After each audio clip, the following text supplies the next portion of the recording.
back to the deep dive. We're here to, well, take those really complex ideas, the ones that feel almost impenetrable, and sort of crack them open for you, give you the core structure, a way in.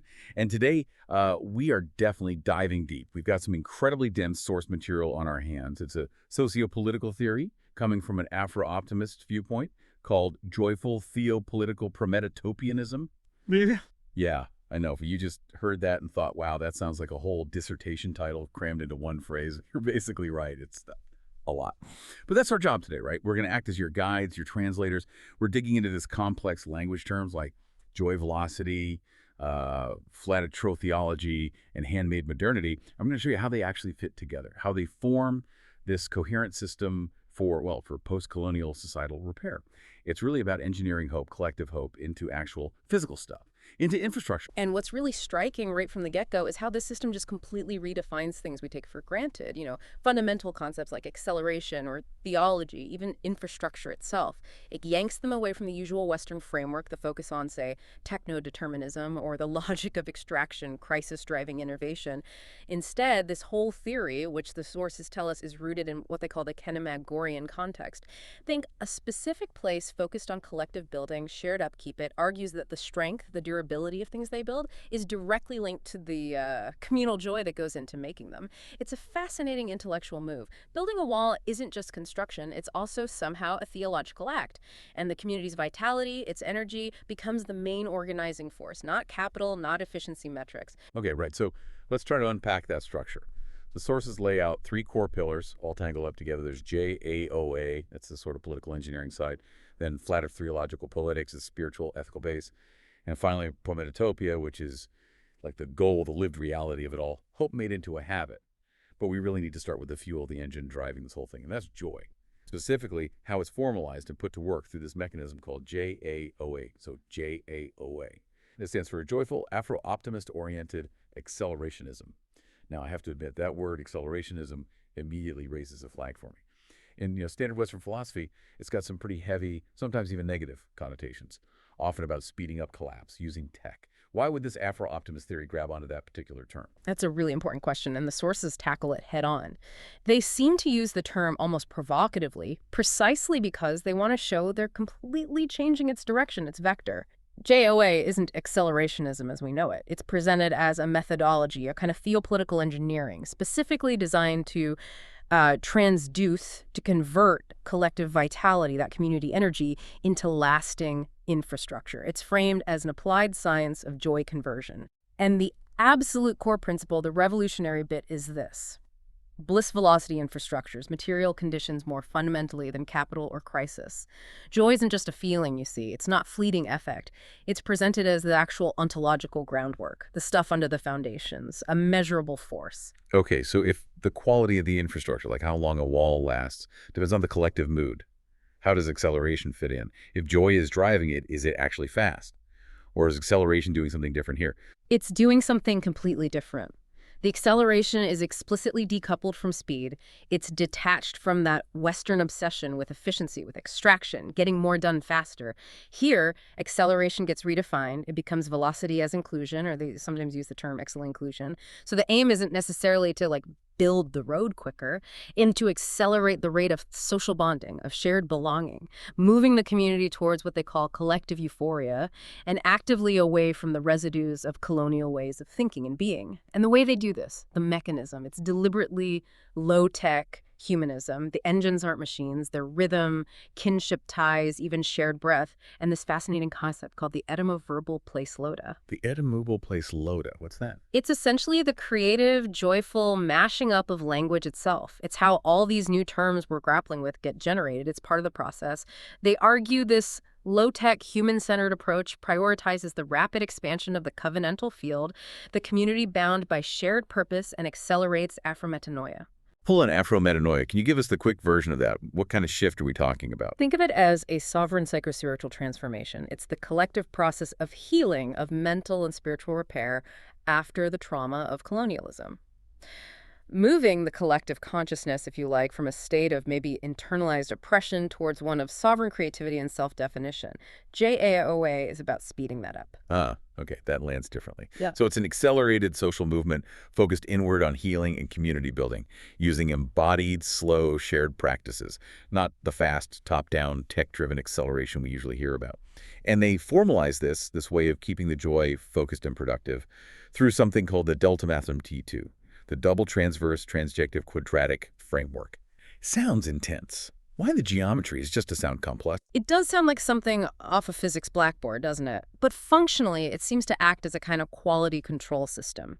It provides 4 axes, like coordinates, to ensure that this acceleration, this joy velocity, stays holistic, stays coherent, grounded, prevents it from just becoming, chaotic celebration or escapism. You can almost picture these 4 axes as the essential parts of the kinema structure they keep mentioning: the foundation, the walls, the roof, the floor. Okay, let's break those down. The first one, The first is the ultra axis.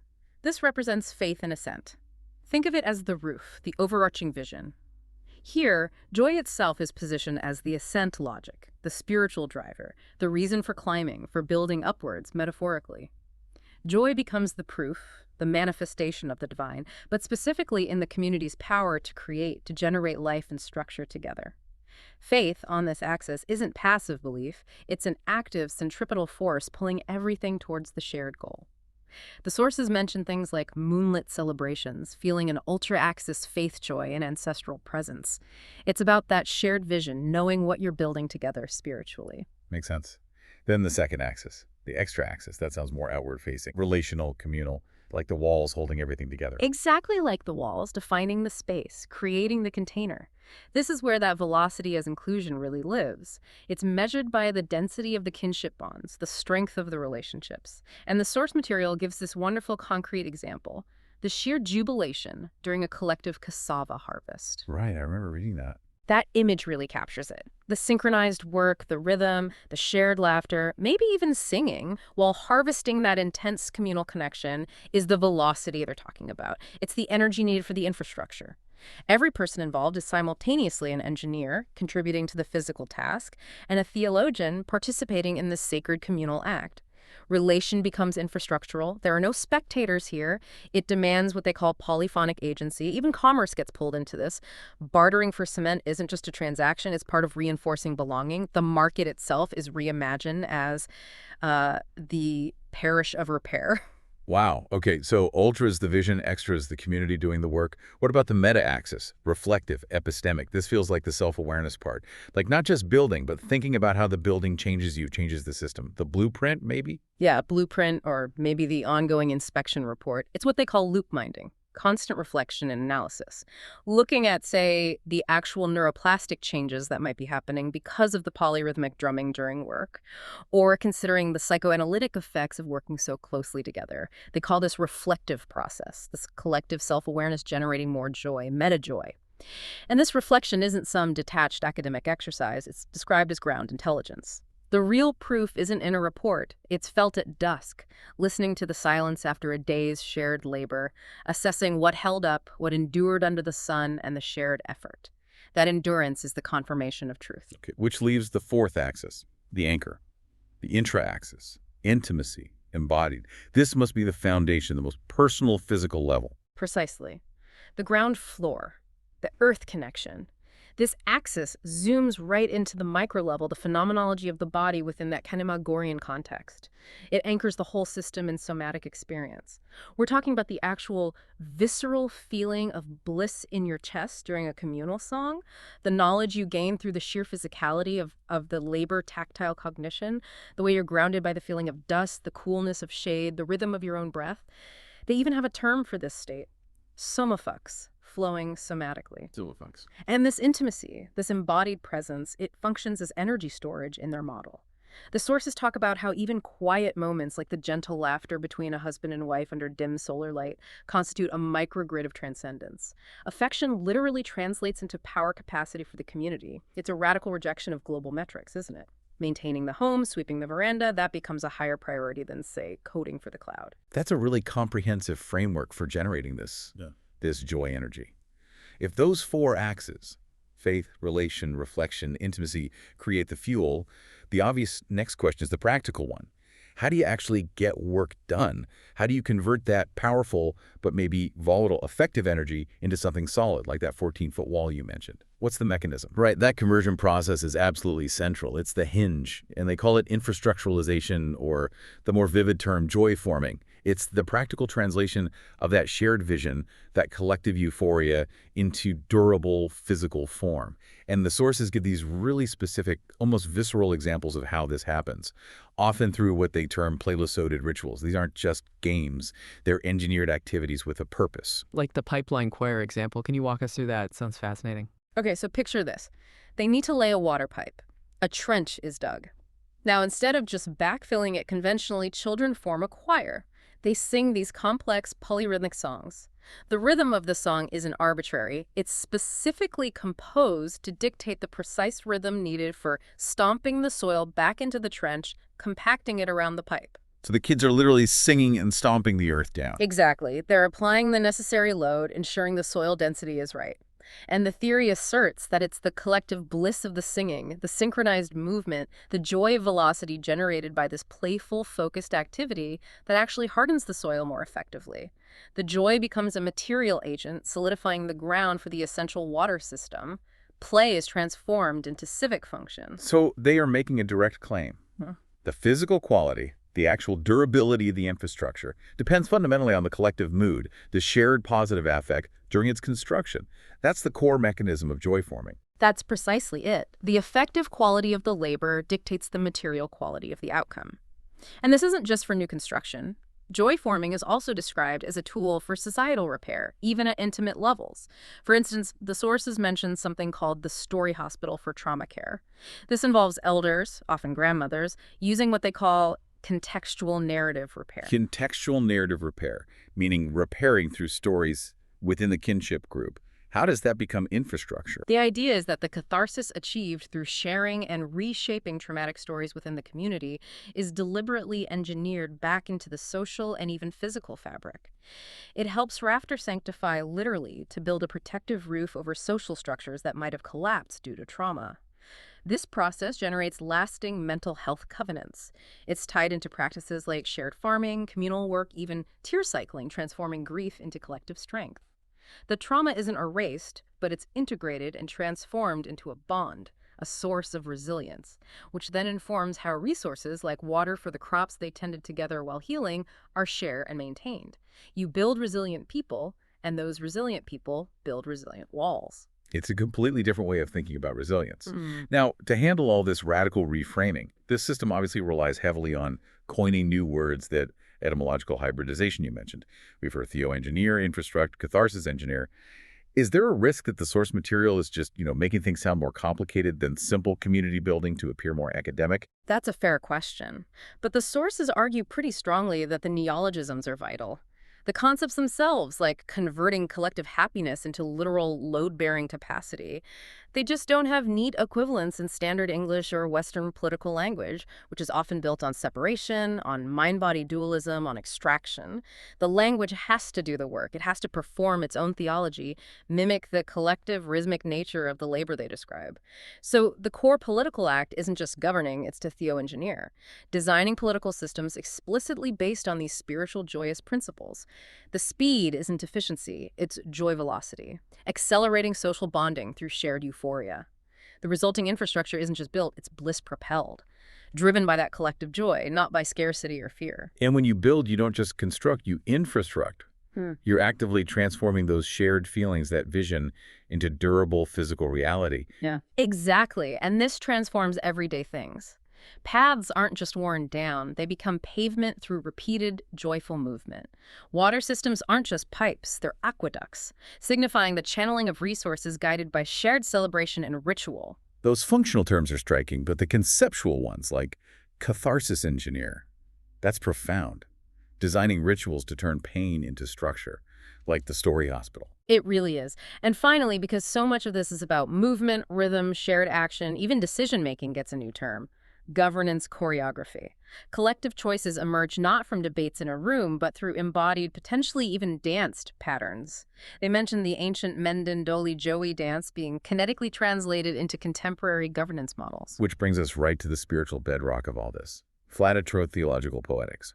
That name alone, flat, signals a huge challenge to traditional Western religious thought, which almost always seeks transcendence, something higher, beyond. It's a deliberately radical theological move, yes. Flat heterotheology lays out a theology of, well, radical immanence. Everything is grounded squarely in the materiality of their Afrocentric world sense. It actively deterritorializes theology, pulls it down from the heavens, away from abstraction. It asserts the divine isn't separate or distant. It's fully present in civic matter, in the dirt, in the concrete, in the daily work of building, farming, healing.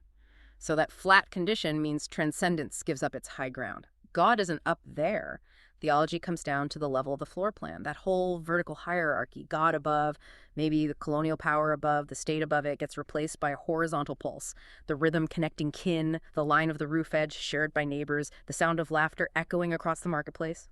Theology has to lie down and get its hands dirty, build alongside the people. Okay, so if the divine is literally in the floor plan, in the materials, how does that practically change something like construction? How does it become sacred? It leads to what they call civic sacramentality. Construction, maintenance, repair, these aren't just chores. They become ritualized acts, a form of liturgy. They practice civic praying through the civic labor. Sweeping the shared compound grounds together isn't just cleaning, it's described as floor prayer. Digging a well becomes aqua worship. And think about that Kanima house again, 3,400 square feet, maybe those 14-foot walls off-grid.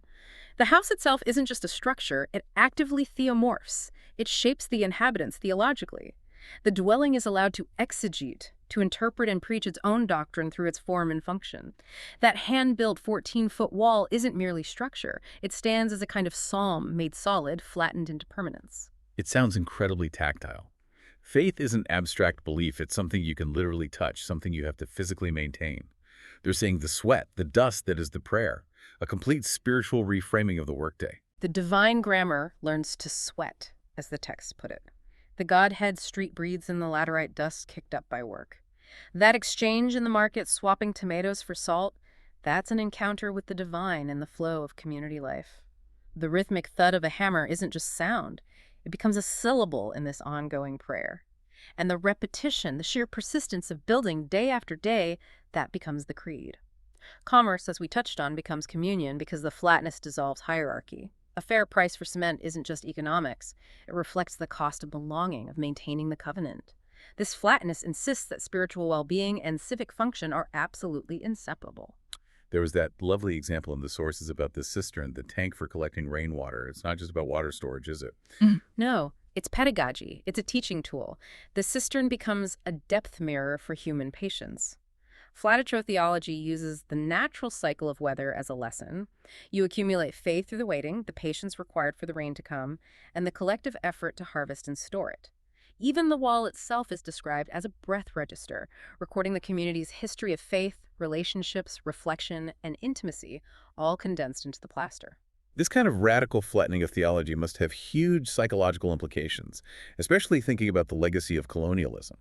The sources talk about this as psychoanalytic liberation or exopsychoanalysis. Yes, by collapsing that ontological hierarchy, God above, a colonizer above, flat-atro theology performs what they describe as a powerful psychic rupture.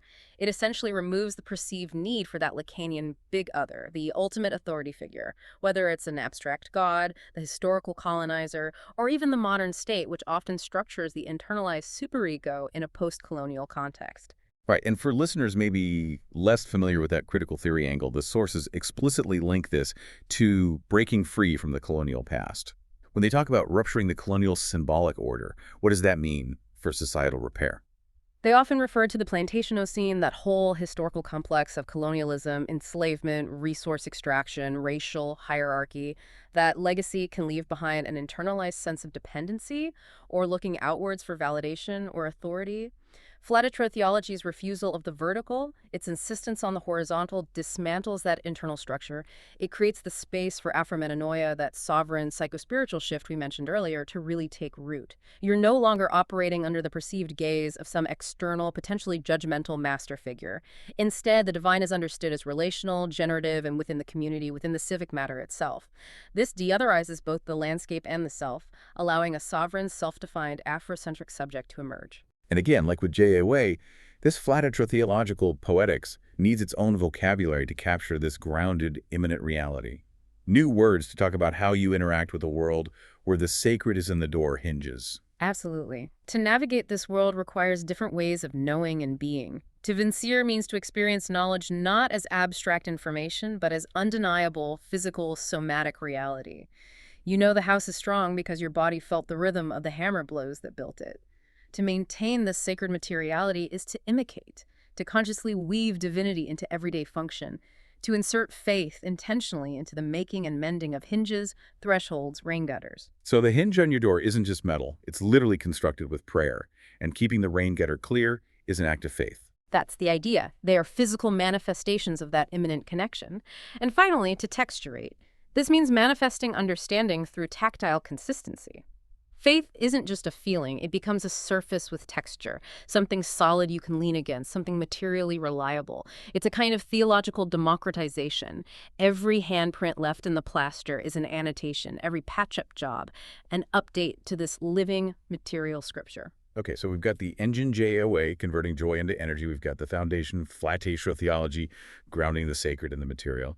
The final piece, the culmination of this whole Delta Matham T22 framework, is what they call the Prometopian horizon. And you stressed earlier, this isn't some far-off dream state, some perfect future we arrive at. That distinction is absolutely crucial. Prometopia is defined very carefully against traditional utopias. It's not an endpoint. It's the continuous hardening of hope into actual habitable infrastructure. It's the ongoing, lived reality born from practicing JAOA and flatro theology. It's a sovereign, self-created, handmade modernity. It's enacted daily, weekly in the rhythm of repair and the commitment to upkeep. It explicitly rejects waiting for some external techno-fix or utopian blueprint from the West. And the sources really hammer home that point. The myth of salvation through technology just collapses. It's replaced by manual continuity. Faith, hope, they have to learn to hold a trowel, literally. This idea of handmade modernity seems central, positioning itself directly against the techno-determinism we often see in the global north. Yes, handmade modernity insists on prioritizing hands, breath, local soil, kinship networks over, say, big data, mass surveillance, imported machinery that might break down without external support. It's described as a communal creation, relying on distributed cognition. Everyone contributes knowledge and coordinated labor. Authority isn't centralized. It mirrors the flat theology distributed across the kinship network. That Kennemagorian mansion, the 3,400-foot off-grid compound they use as an example, becomes more than a building. It's the architectural text of this specific kind of modernity. It architects the Prometopian vision onto the land, living proof that you can meet complex, modern needs using local resources and collective will. Which means you have to measure progress completely differently, right? It can't be about GDP growth or how fast the stock market moves. Not at all. Progress gets quantified relationally. The key metric is cooperation per minute. They actually coined a term for this. Communitect, building community through architecture, essentially. And in this framework, the highest form of acceleration, the ultimate expression of that joy velocity, gets redefined again. It becomes endurance under heat, staying power. The covenantal family, rooted in that intra-axis of intimacy, functions almost like a legislative microstate, transforming relational warmth directly into civic strength and infrastructure. And this reframes hope itself, too. It stops being about prophecy, some promise of a future delivered from outside, and becomes a pattern, a rhythm you embody every day. Exactly. Hope isn't waited for, it's sustained by habituate hope. You make hope a habit by embodying that aspiration in your daily routines, in the constant work of building and mending. This leads to another fascinating concept. To chronicle, to cultivate time itself like you cultivate cassava, turning periods of waiting, of seeming delay into eventual yield. Progress doesn't come from discarding the past. It grows from composted disappointment. the failures of previous externally imposed modernities, the broken promises of colonialism, that disappointment becomes the fertilizer for local, durable permanence. Hope ferments, becomes nutritive. So if the future is essentially about continuous upkeep, then maintenance, just keeping things going, becomes the highest political act, even a spiritual act of resistance. That's exactly the argument. Maintenance equals worship. Repair is revolution. The post-colonial landscape isn't rebuilt through grand disruptive projects, but through ongoing repair rituals. These rituals infrastruct the future, build it from the ground up, not as a sudden break, but as semi-paternal upkeep. Everlasting maintenance. And how do you know if the infrastructure is working, if it's viable? Not through an external audit. It's validated through the enduratus. Does it last? Does it hold up under local conditions? And crucially, through relational attestation. Is it affirmed by the family, by the local ecology, by the spirit of the community? Durability, triangulated by these local factors, is the ultimate measure of success. This also seems to create a new kind of heroic figure, doesn't it? Not the revolutionary leader, but the post-colonial subject is the craftsman, the maintainer. Yes, the covenantal craftsman takes on the role of a post-colonial Prometheus. But critically, they aren't stealing fire from the gods, an act which implies separation and potential loss. Instead, they are sustaining the embers already present within the community.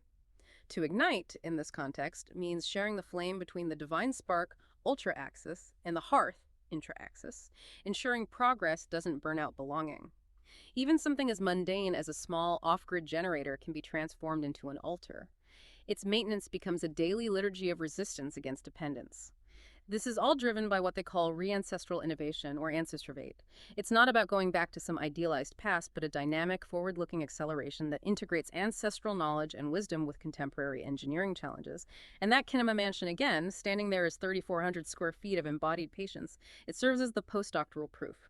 Proof that theology, ecology, and economy can cohere horizontally without needing top-down hierarchy. Every nail hammered home, every repaired crack in the wall becomes a small rehearsal of redemption, of building a sovereign future. And the final check, the validation, circles right back to the beginning, doesn't it? Relational attestation.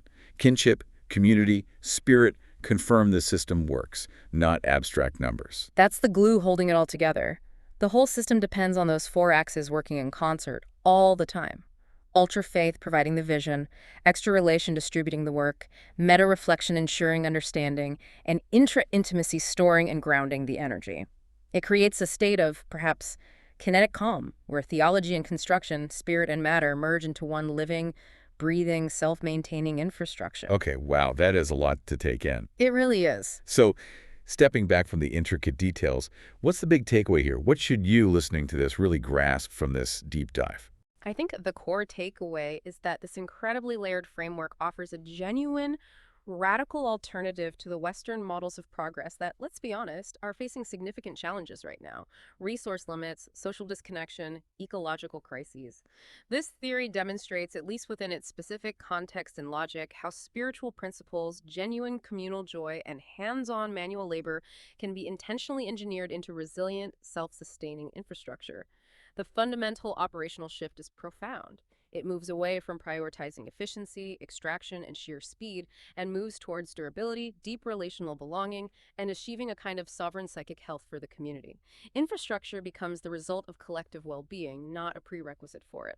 And here's a fascinating twist, something the sources emphasize about the writing itself. It's really meta. They argue the very structure of the argument, the syntax they use, is designed to imitate the act of construction. JOA's dense sentences are meant to feel like laying bricks. A clause acts like a beam, a conjunction functions as a joint. Even the commas are framed as necessary pauses for breath during labor. Each neologism isn't just a label. It's intended to create a conceptual room for effect, for feeling, to reside within the theory. Right, the argument's rhythm is meant to mirror the work. Hammer and rest, inhale and exhale. They even suggest the reader, especially an academic reader, must approach the text barefoot, demanding a kind of intellectual humility to match the physical humility of the manual labor it describes.